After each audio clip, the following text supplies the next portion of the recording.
Reverend Father Joe Maripolo, atong tinahod nga padrikura, Father Tata Liubit, Father Adonis Hubak, mga devotos sa Divine Mercy nga ania karon dinhi sa sulod sa simbahan na kiguban nato ug sa daghan pa nato nga kaigsuonan nga nakiguban nato ning Santos nga misa online.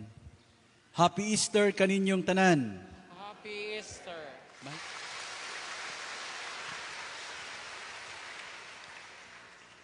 Mga igsuon, aniya kita karon sa ikaduhang Domingo sa pagkabanhaw sa atong Ginoong Hesus.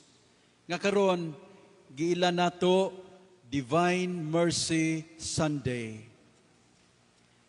Di sa man gikan o kanus aman nagsugod kining maong debosyon nato sa Divine Mercy. Sa iyang kinabuhi isip pari si San Juan Pablo II nibati og dakong kaikag sa mga pagtulunan ni Faustina Kowalska. I'm sure kamong naa dinhi karon og ang ubang mga deboto sa Divine Mercy kaila gyud mo ni Sister Faustina.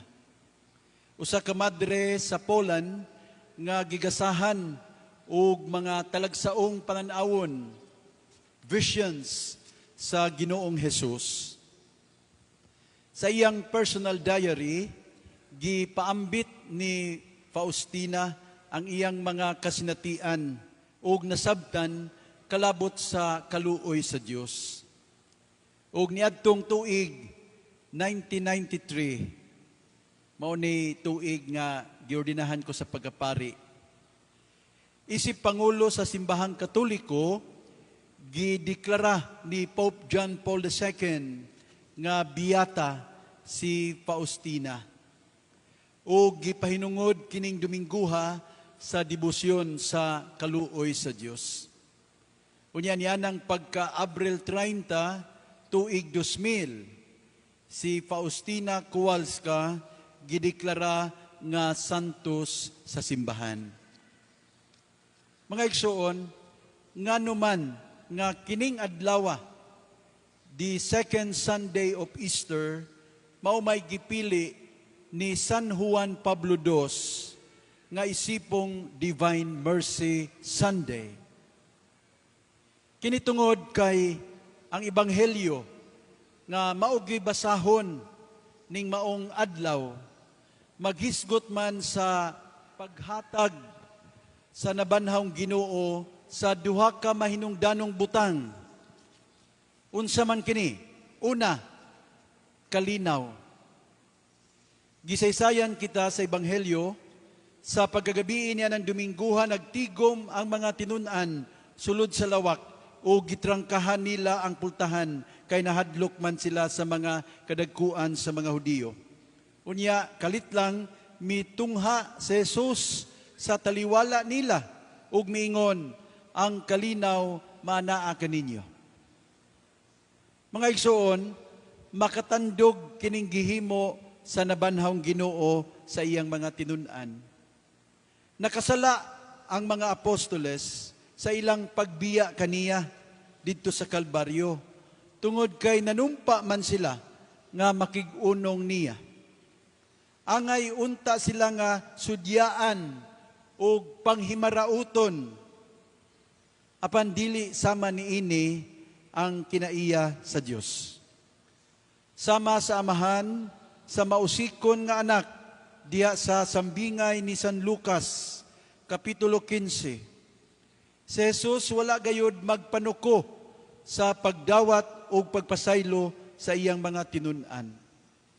Sa mga apostoles nga nibiya kaniya, kalinaw ang iyang gihatag nila. Dili panudya, dili kasuko, ug dili kasaba. Importante kaayo, mga igsuon, nga masabtan natong tanan, nga diha sa balaang kasulatan, ang pulong nga kalinaw, wala magpasabot og simpleng kahilom, o kawalay kasamok o kagubot. Kining maong pulong kalinaw, nagpasabot og kinatibuk ang kaayuhan sa tao. Apilang yang lawas nun, emotional, o espirituhanong kaayuhan. Sa ato pa, sa pag-ingon ni Kristo ang kalinaw manaa kaninyo. Iyang gihatag sa mga tinunan ang ilang kinatibuk ang kaayuhan. The total well-being. Nga niadtong panahon na, maugyoy ilang gikinahanglan. Ikaduha, gihatag sa nabanhawng Ginoo ang gahom sa pagpasaylo. Si Kristo miingon kanila, dawatan ninyo ang Espiritu Santo. Kung pasayloon ninyo ang mga sala sa mga tao, gipasaylo kini. Kung ang ilang mga sala, dili ninyo pasayloon, dili usab kini pasayloon.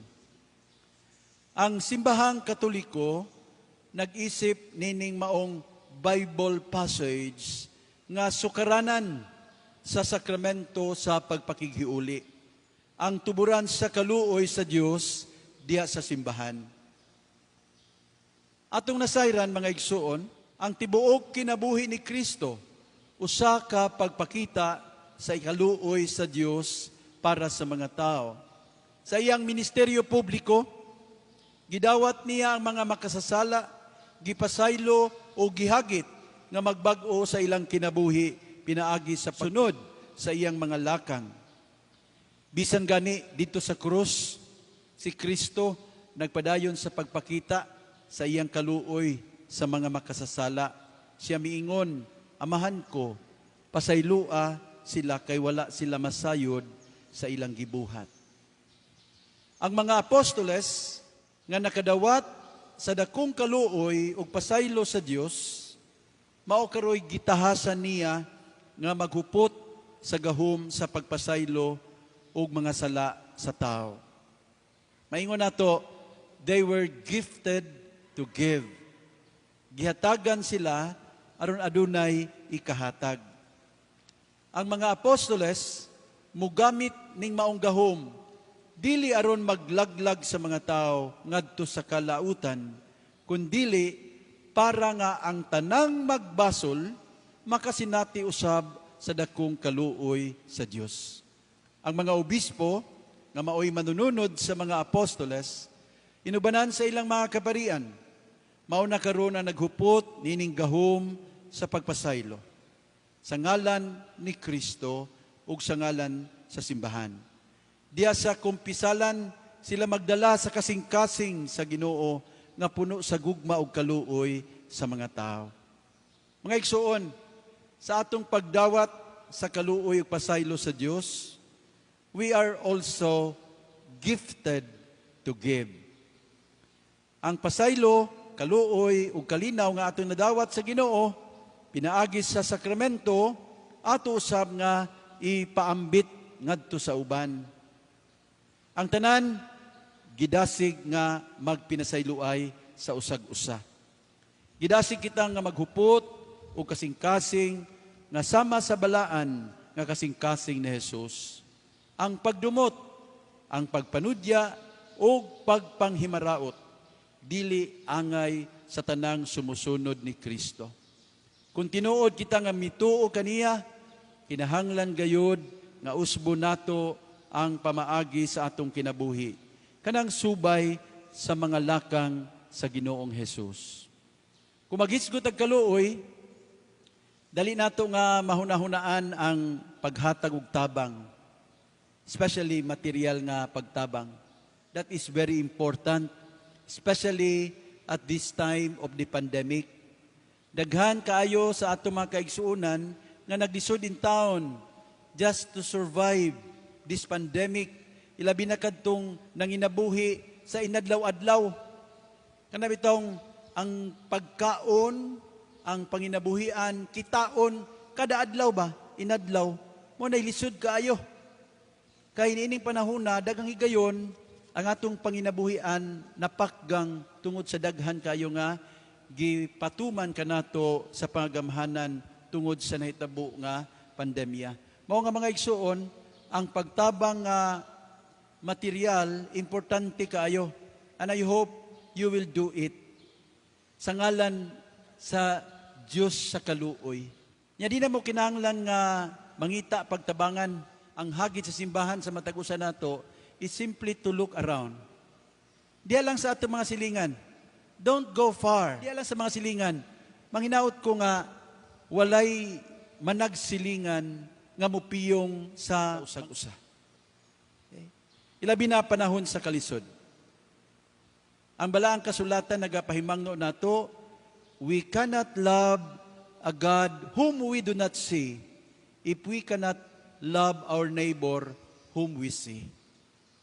Kung di nato may gugma ang ato mga silingan nga makita nato, unsaon nato paghigugma sa Dios nga dili nato makita.